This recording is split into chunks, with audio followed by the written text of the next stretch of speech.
வணக்கம். நமது டிவியின் பிரதான செய்திகள். உங்களோடு இணைந்து கொள்ளும் நான் ராசலிங்கம் ரவிரகு. நாட்டு நடப்புகளை உடனுக்குடன் அறிந்து கொள்வதற்கு www.namadulk.com எனும் எமது உத்தியோகபூர்வ இணையதளத்திற்குள் பிரவேசிக்க முடியும். அதேபோல காணொளியுடன் கூடிய செய்திகளை அறிந்து கொள்வதற்கு நமது டிவி எனும் எங்களுடைய யூடியூப் தளத்தினை பார்வையிட முடியும். விரிவான செய்திகளுக்கு செல்லும் முன்னர் முதலில் இன்றைய நாளுக்கான தலைப்புச் செய்திகள்.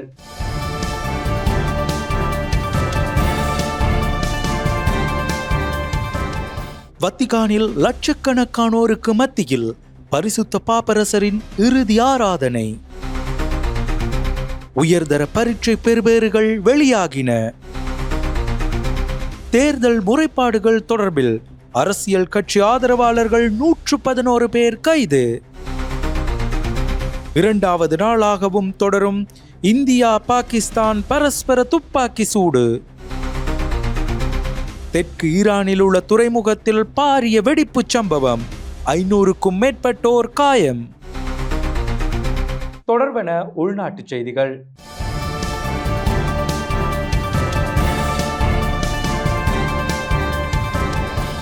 நித்திய இளைப்பாறிய பரிசுத்த பாப்பரசரின் இறுதி ஆராதனை இன்று நடைபெற்றது.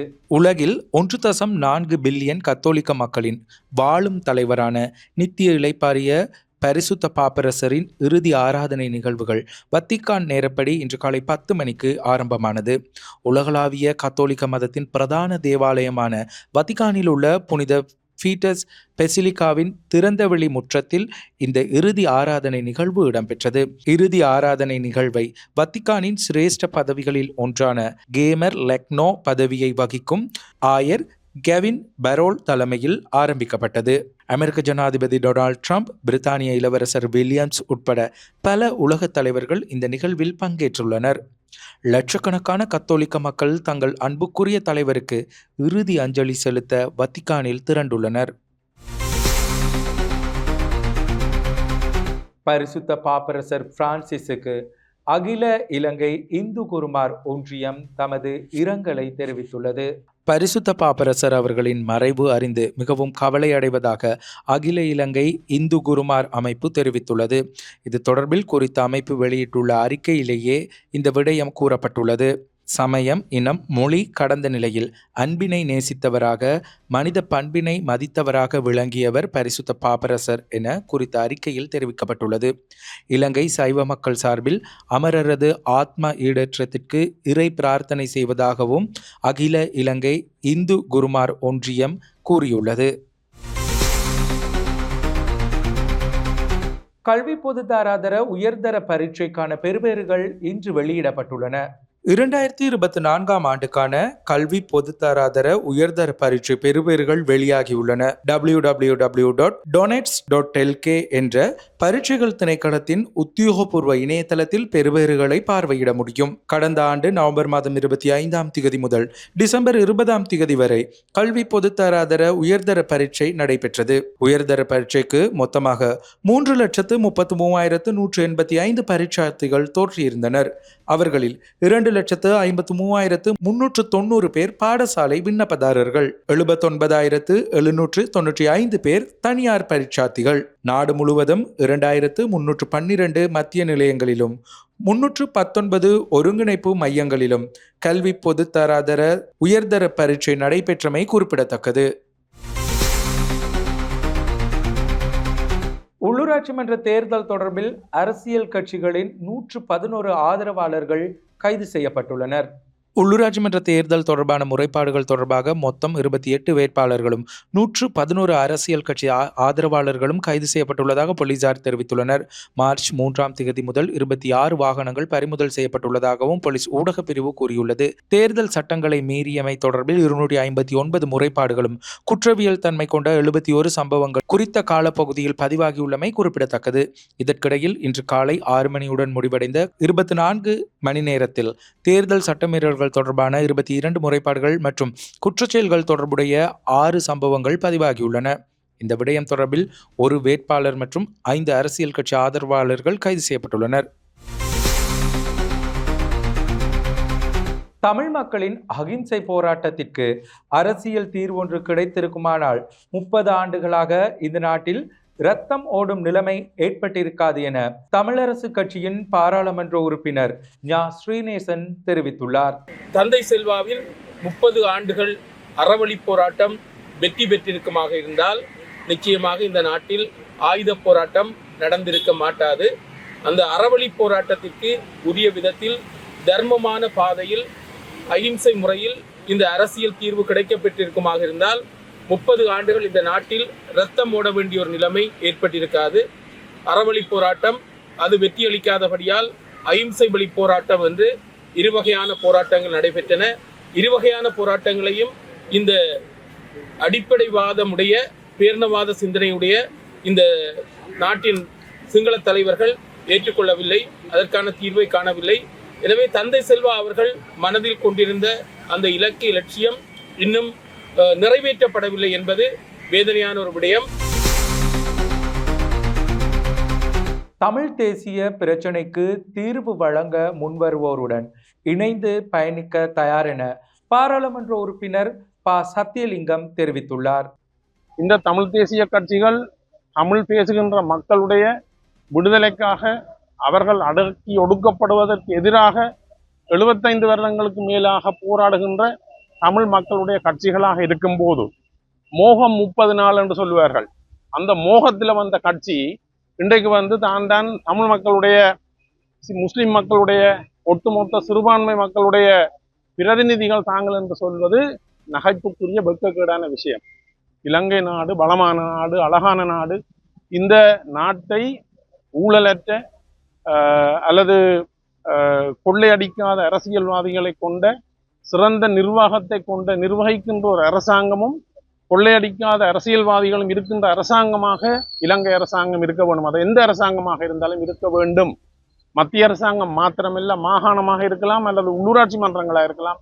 இந்த நாட்டினுடைய பின்னடைவுக்கு காரணமான ஊழலும் நிர்வாக சீர்கேடும் இனி வருகின்ற ஆட்சி அது பிரதேச சபையில இருந்து மத்திய அரசாங்கம் வரை இருக்கக்கூடாது என்பது ஒட்டுமொத்த இலங்கை மக்களுடைய அவர்களுடைய விருப்பம். அந்த விருப்பம் எங்களுக்கும் இருக்கிறது. ஆகவே அந்த விருப்பத்தை நோக்கி மக்கள் தங்களுடைய வாக்கை போட்டார்கள். ஏனென்றால் தமிழ் தேசிய கட்சிகள் ஒன்று சேர்ந்து இந்த நாட்டை நிர்வகிக்க முடியாது. தமிழ் தேசிய கட்சிகள் சேர்ந்து இந்த நாட்டை நிர்வகிக்க முடியாது. நாங்கள் இந்த நாட்டிலே எண்ணிக்கையில் சிறுபான்மையினராக இருக்கின்றோம். அந்த வகையிலே தமிழ் மக்கள் யார் வெல்லுவார்கள்?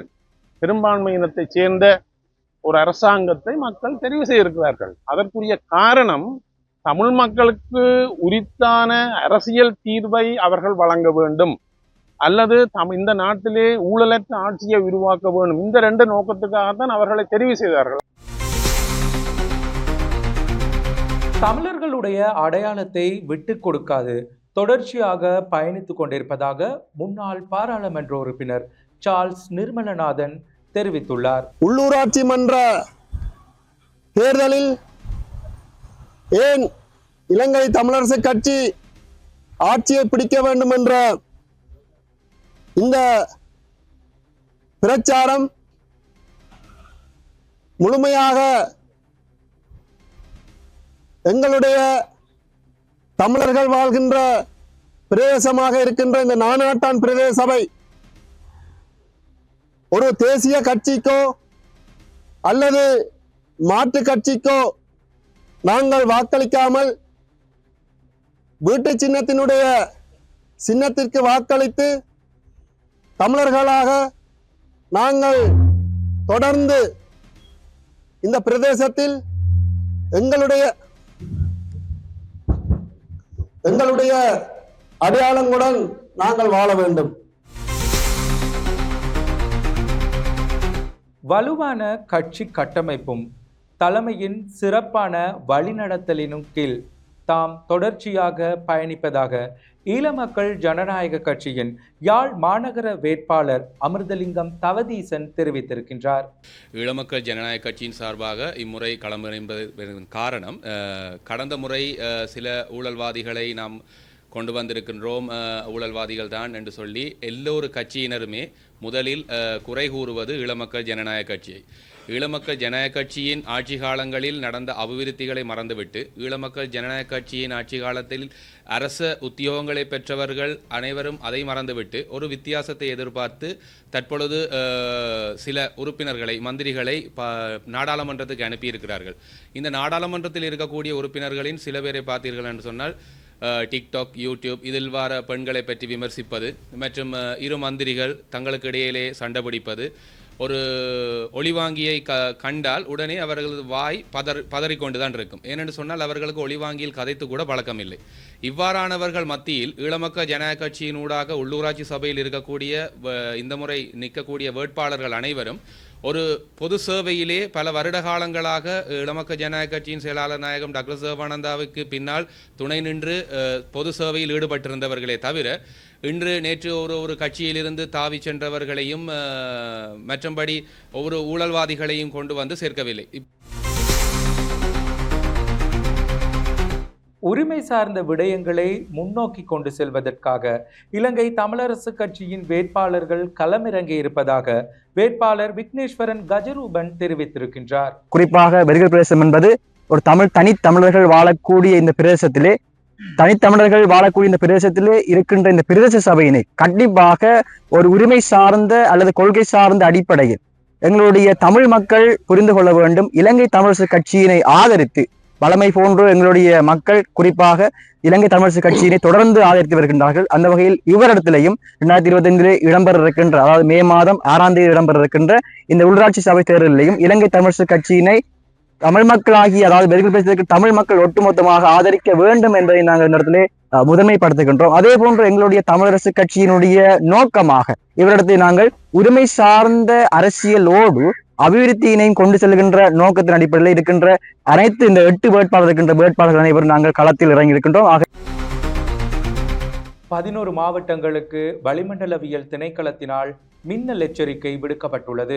கிழக்கு, உவா, மத்திய, வடக்கு மற்றும் வடமத்திய மாகாணங்கள் மற்றும் அம்பாந்தோட்டை மாவட்டங்களுக்கு பலத்த மின்னல் எச்சரிக்கை விடுக்கப்பட்டுள்ளது. இதன்படி மேற்கண்ட பகுதிகளில் உள்ள பொதுமக்கள் எச்சரிக்கையாக இருக்குமாறு வளிமண்டலவியல் திணைக்களம் தெரிவித்துள்ளது. இடியுடன் கூடிய மழை பெய்யும் போது அந்த பகுதிகளில் தற்காலிகமாக பலத்த காற்று வீசக்கூடும் எனவும் வளிமண்டலவியல் திணைக்களம் எதிர்வு கூறியுள்ளது. மின்னல் அபாயங்களை குறைப்பதற்கு தேவையான நடவடிக்கைகளை எடுக்குமாறு வளிமண்டலவியல் திணைக்களம் பொதுமக்களுக்கு அறிவுறுத்தியுள்ளது. விளம்பர இடைவேளையின் பின்னர் செய்திகள் தொடரும். கோண்டாவில் நவீன வசதிகளுடன் கூடிய மாடி வீடு விற்பனை கூண்டு. கோண்டாவில் ஞான வைரவர் வீதியில் அமைந்துள்ள இந்த வீடு வெறும் 30 மீட்டர் தூரத்தில் பலாலி வீதிக்கு அருகாமையில் அமைந்துள்ளது.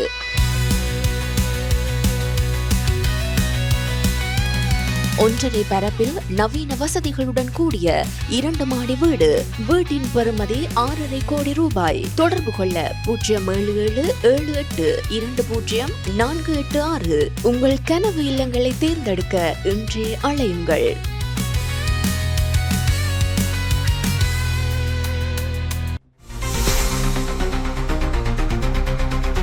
நாட்டில் 120 வகையான மருந்துகளுக்கு தட்டுப்பாடு நிலவுவதாக அரச மருந்தாளர் சங்கம் தெரிவித்துள்ளது. மருந்து உற்பத்தி தொடர்பான நிபுணத்துவம் கொண்ட தரப்பினரின் பற்றாக்குறையின் காரணமாகவே இந்த நிலை ஏற்பட்டுள்ளதாக குறித்த சங்கத்தின் தலைவர் துஷார ரணதேவ தெரிவித்துள்ளார். இந்த விடயம் தொடர்பில் பல பரிந்துரைகள் முன்வைக்கப்பட்டுள்ளதாகவும் சங்கத்தின் தலைவர் சுட்டிக்காட்டினார். எனினும் அவை தொடர்பில் கலந்துரையாடுவதற்கேனும் தற்போதைய சுகாதார அமைச்சர் தயாராக இல்லை எனவும் அரச மருந்தாளர்கள் சங்கத்தின் தலைவர் துஷார ரணதேவ குறிப்பிட்டுள்ளார். தொடர்வது சர்வதேச செய்தி.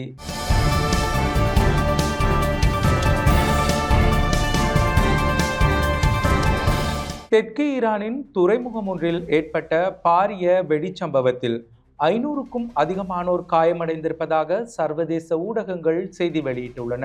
தெற்கு ஈரானில் உள்ள ஒரு துறைமுகத்தில் ஏற்பட்ட பாரிய வெடிப்பு மற்றும் தீ விபத்தில் குறைந்தது 516 பேர் காயமடைந்துள்ளதாக அந்நாட்டு அரசு தொலைக்காட்சி செய்தி வெளியிட்டுள்ளது. பந்தர் அப்பாஸுக்கு வெளியே உள்ள ஷாஹித் ராய்ஜே துறைமுகத்தில் இந்த வெடிப்பு சம்பவம் இடம்பெற்றுள்ளது.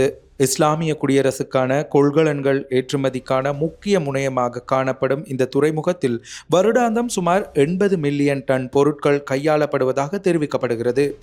இந்த வெடிச்சம்பவத்திற்கான காரணம் இதுவரை கண்டறியப்படவில்லை. இந்த வெடிச்சம்பவத்தின் போது துறைமுகத்தின் கட்டடம் ஒன்றும் இடிந்து வீழ்ந்துள்ளது. பாரசீக வளைகுடாவின் குறுகிய வாயிலான ஆர்முஸ் நீரிணையிலிருந்து ராஜை துறைமுகம் சுமார் 1050 கிலோமீட்டர் தொலைவில் உள்ளது. தெஹ்ரானின் வேகமாக முன்னேறி வரும் அணுசக்தி திட்டம் குறித்து 3வது சுற்று பேச்சுவார்த்தைகளுக்காக ஈரானும் அமெரிக்காவும் ஓமானில் இன்று சந்தித்த போது இந்த வெடிச்சம்பவம் ஏற்பட்டுள்ளதாக சர்வதேச ஊடகங்கள் செய்தி வெளியிட்டுள்ளன. இந்தியா பாகிஸ்தான் எல்லைப் பகுதியில் தொடர்ச்சியாக 2வது நாளாகவும் பரஸ்பர துப்பாக்கிச் சூட்டு சம்பவங்கள் பதிவாகியுள்ளன.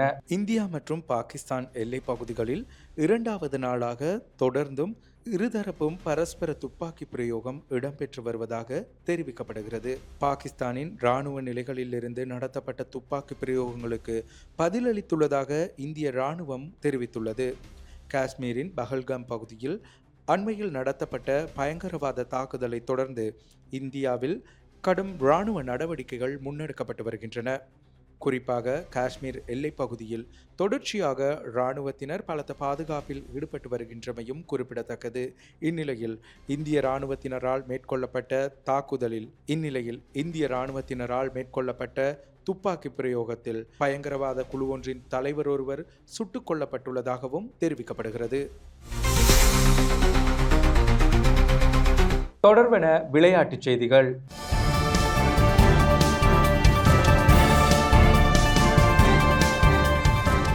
சீனாவில் நடைபெறும் உலக தடகள அஞ்சலோட்ட போட்டியில் இலங்கை அணியினரும் பங்கேற்க உள்ளனர். சீனாவில் நடைபெறும் உலக தடகள அஞ்சல் ஓட்ட போட்டியில் 400x4 கலப்பு அஞ்சல் போட்டியில் இலங்கையை பிரதிநிதித்துவப்படுத்தும் அணி பங்கேற்க உள்ளது. அருண தர்ஷன, காலிங்க குமாரகே, அர்ஷினி பெர்னாண்டோ, லக்ஷிமா மெண்டிஸ், நதீஷா ராமநாயக்க மற்றும் சதேவ் ராஜகர்ணா ஆகியோர் இலங்கையை பிரதிநிதித்துவப்படுத்தி போட்டியிட உள்ளனர். இந்த போட்டி மே 10 மற்றும் 11ஆம் திகதிகளில் குவாங்சேவில் உள்ள குவாங்டாங் ஒலிம்பிக் மைதானத்தில் நடைபெறும். இது உலக தடகள அஞ்சல் ஓட்ட போட்டிகளின் 7வது கட்டமாகும். இத்துடன் நமது டிவியின் இன்றைய நாளுக்கான அனைத்து பிரதான செய்திகளும் நிறைவடைகின்றன. மேலதிக செய்திகளை அறிந்து கொள்வதற்கு www.namadulk.com எனும் எமது இணையதளத்திற்குள் பிரவேசியுங்கள். அதே போல நமது டிவி எனும் எமது யூடியூப் தளத்தினை சப்ஸ்கிரைப் செய்வதனூடாக காணொளியுடன் கூடிய ஏனைய செய்திகளையும் நீங்கள் பார்வையிட முடியும். வணக்கம்.